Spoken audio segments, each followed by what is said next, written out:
Summary है ये सृजनी वाशदार की स्टोरी की। ठीक है, इसकी स्टोरी पढ़ने लगे हैं। Bismillahirrahmanirrahim. The story is about a 10 years old boy named Conradin who suffers from a mental illness. ये कॉनरेडन है, ठीक है, इसी के ऊपर ये सारी स्टोरी है। ये एक 10 साल का बच्चा है जो एक किसी मेंटल बीमारी से गुजर रहा है। ठीक है, ये स्टोरी की स्टार्टिंग में लिखा है, doctors believe he has only 5 more years to live। और जो डॉक्टर्स हैं उनको लगता है कि ये जो कॉनरेडन है इसके पास सिर्फ 5 साल और हैं ज़िंदा रहने के लिए। Conradin is in the care of his cousin and guardian. Conradin जो है किसी के केयर के अंडर है, कोई इसका गार्डियन है जो इसको संभाल रहा है। वो कौन है वो हम पढ़ने लगे हैं, Mrs De Rope, but she does not take much care of him and is often annoyed by him.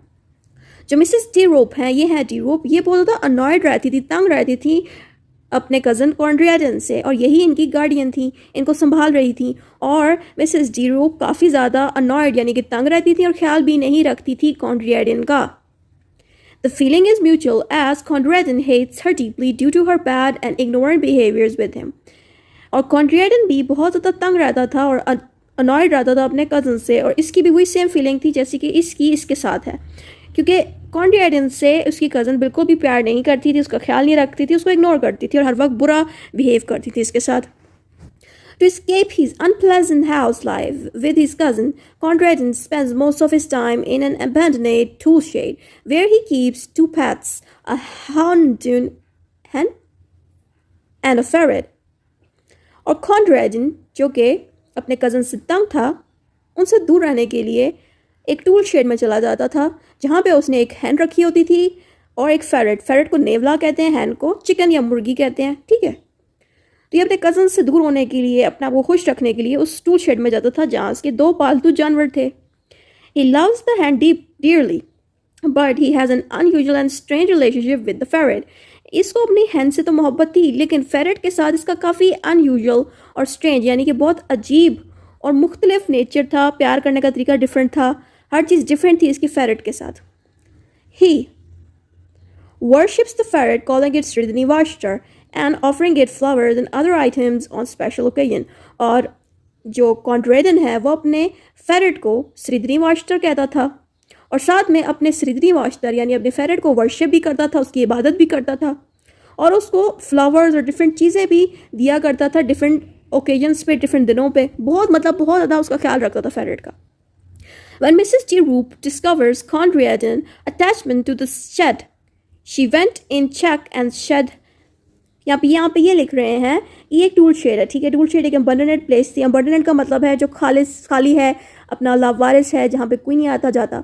तो जब डी रॉब यानी कि जो उसकी कज़न थी उसको लगा कि कॉन्रेडन बार बार इस टूल शेड में जा रहा है, तो वो फिर खुद इस टूल शेड के अंदर गई चेक करने के लिए कि कॉर्डन यहाँ पे क्यों जा रहा है। यही बात यहाँ पे लिखी है, she went in to check the shed and finds a hen, she sells the hen further increasing Conradin's hatred towards her. जब वो इस शेड के अंदर गई उसको वहाँ पे हैन मिली, उसने उस हैन को जाके बेच दिया और कॉन्ट्रेडन को जब इसका पता चला तो कॉन्ट्रेडन उससे ज़्यादा नफरत करने लग गया और भी, यानी कि कॉन्ट्रेडन के दिल में अपनी कज़न के लिए बहुत ज़्यादा नफरत आ गई जब उसको पता चला उसका हैन सेल कर दिया उसने। He wishes for her death and repeatedly asked Sredni Vashtar for 1 wish। और कॉन्ट्रेडन अपनी कज़न की डेथ का यानी कि मरने की दुआ मांगता था और बार बार सृजनी वाश्तर के सामने अपनी विश मांगता था। एक कोई ख़ास विश थी जो बार बार कॉन्ट्रेडन जो है अपने उस फेरट से यानी कि सृजनी वाश्तर से विश करता था कि ये उसकी ड्रीम पूरी हो जाए। और वो ड्रीम थी डेथ की ड्रीम। किसकी डेथ? उसकी कज़न मिसेस डी रूप की। मिसेस डी रूप becomes suspicious of Conradin's visits to the shed and decides to investigate the shed again। फिर जब हैन बेचती थी मिसेस डी रूप ने, फिर भी कॉन्ट्रेडन बार बार उस टूल शेड में जाता था, तो मिसेस डी रूप को शक हो गया कि अब कुछ ना कुछ और भी होगा उस टूल शेड में। तो मिसेस डी रूप इन्वेस्टिगेट करने यानी कि छानबीन करने दोबारा जाने लगी थी उस टूल शेड में।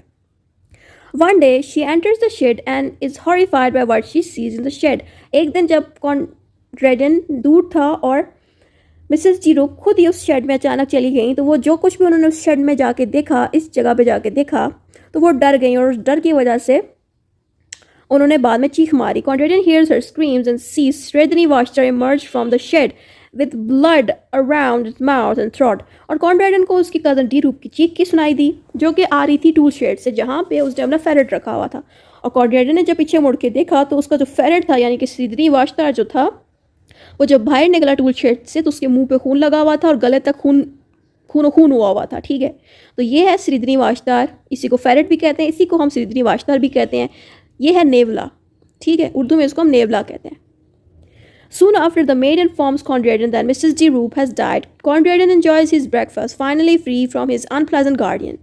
और कॉन्ड्रेडन जो है बहुत खुशी से अपना खाना एंजॉय करता है जब उसको पता चलता है कि श्रीधरी वाजदार ने उसकी कज़न को मार दिया है जान से, क्योंकि अब वो अपनी ज़िंदगी सुकून से गुजार सकता है। ये था इस सारी स्टोरी में, हमने सारी स्टोरी को समरी की शक्ल में पढ़ लिया। ठीक है, अब इसकी उर्दू देख लेते हैं।